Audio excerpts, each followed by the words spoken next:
তারপর রাসূল সাল্লাল্লাহু আলাইহি ওয়াসাল্লাম যখন তাদের নিকটবর্তী হলেন, তখন ব্যাপারটি সবিস্তারে তার নিকট পেশ করা হলো। তখন তিনি একটি চাদর চাইলেন।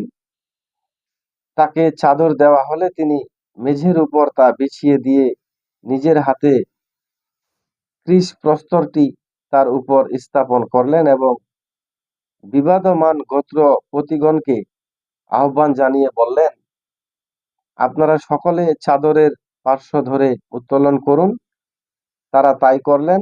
চাদর যখন কৃশ প্রস্তুর রাখার স্থানে পৌঁছল, তখন তিনি স্বয়ং মোবারক হস্তে হাজরে আসওয়াদ উঠিয়ে যথাস্থানে রেখে দিলেন।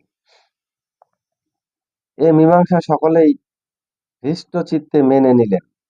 অত্যন্ত সহজ, সুশৃঙ্খল এবং সঙ্গত পন্থায় জ্বলন্ত একটি সমস্যার সমাধান হয়ে গেল।